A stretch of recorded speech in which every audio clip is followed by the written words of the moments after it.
আসসালামু আলাইকুম রহমতুল্লাহ বারাকাতু।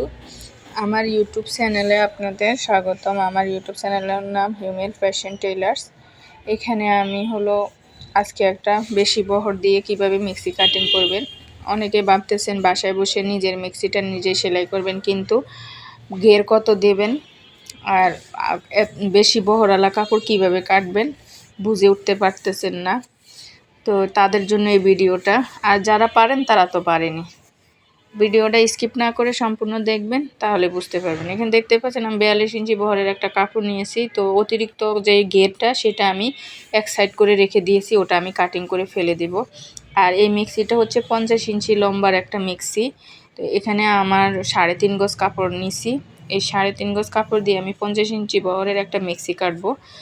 তো যেহেতু মিক্সিটা 50 ইঞ্চি বহরের লম্বা হবে, সেহেতু আমার অতিরিক্ত আরও 4 ইঞ্চি বেশি নিতে হবে।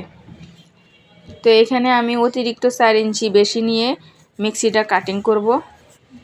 আপনারা একটু ভালো করে লক্ষ্য করলে আপনারা নিজেরাও সুন্দর করে এরকম ঘরে বসে নিজেদের গায়ের একটা মিক্সি তৈরি করতে পারবেন। তো দেখতে পাচ্ছেন প্রথমে আমি এখানে মোট 54 ইঞ্চি লম্বা মাপ দিয়ে একটা মার্ক করে নিলাম। আর আমি এখানে ভাঁজের দিক থেকে কাপড়টা বাঁচাবো। অনেকে আছে ফাঁকা যা সাইড থেকে কাপড় বাঁচান, সেই ক্ষেত্রে আমাদের অনেক সময় কাপড়ে হাতা এবং গলা মিক্সি থেকে নিতে অনেক কষ্ট হয়ে যায়। তো আমার একটা পরামর্শ হচ্ছে, আপনারা সবসময় ভাঁজের দিকে যে কাপড়টা ওটা বাঁচানোর চেষ্টা করবেন, ওইখান থেকে গলা নেবেন।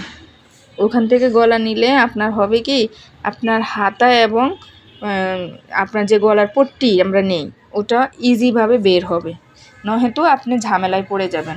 তো এখানে আমি প্রথমে গলার জন্য ফুট গলা নিয়ে নিলাম 8.5 ইঞ্চি।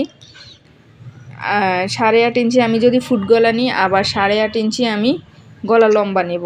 এখানে যেহেতু আমার কুচিওয়ালা মিক্সি হবে আর কি, সেজন্য এই মাপটা অনেকে একদম পারফেক্ট মাপ। এটা যে কোনো মানুষের জন্য ফ্রি মাপ, আপনারা লিখে রাখতে পারেন সব সময়ের জন্য, যাতে ভুলে না যান। এখন আমি সোজাসুজি এখানে মার্ক করে নেব। আমার ছকের মার্কটা বেশি একটা বোঝা যাচ্ছে না, সেজন্য দুঃখিত। আসলে ক্যামেরাটা মানে যেভাবে করছিল তখন আমি খেয়াল করিনি আর কি, যে ছকের মার্ক দেখা যায় কি না। তো এখানে আমি গলার মার্ক করে নিলাম। মার্ক করে নিয়ে এবার আমি যে ফুট লাইন নেব, যেটা আমরা যে আমাদের কাঁধ বলি আর কি, এই কাঁধের মাপটা আমি এখানে 2.5 ইঞ্চি নেব। আর যে একটা আলাদা গলা বসাবো পট্টি, ওটা আবার 2.5 ইঞ্চি নেব। তো সেই ক্ষেত্রে আমার মোট ফুটটা হবে 5 ইঞ্চি।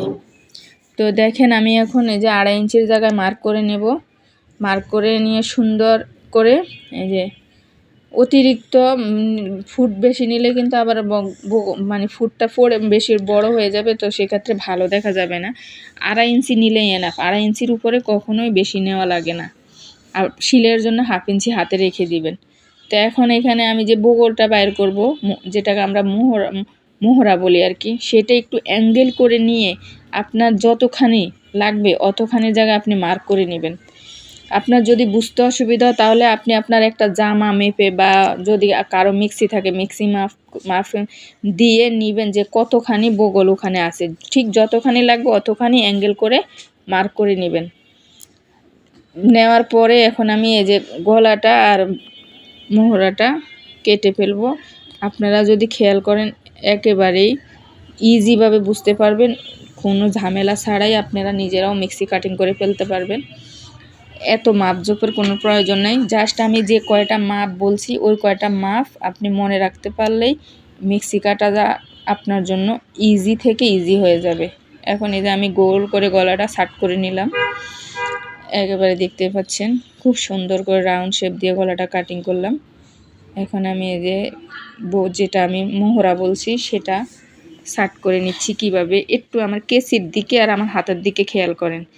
আমার যতখানি লাগবে ঠিক ততখানি আন্দাজে আমি মার্ক করে নিয়েছি, আর ঠিক ততখানি আমি কাটছি। অতিরিক্ত কাটলে আপনার যদি অতিরিক্ত বগল হয়ে যায়, মানে মোহরা যেটাকে আমরা বলি, হয়ে গেলে কিন্তু এটা ওয়াল্টার হয়ে যায়। অনেক সময় মানুষ মানে ওটা সমস্যা হয়ে অনেকের মেনে নেয় না, ঝামেলা করে। আর এখানে যে বাড়তি কাপড়টা ওটা আমি একদম শার্ট করে ফেলে দিয়েছি। এই ঘেরটা আমার প্রয়োজন নাই। আমার যতটুকু গেল লাগবে ততটুকু আমি কাপড় নিয়ে নিয়েছি, আর অতিরিক্ত কাপড়টা আমি ফেলে দিয়েছি।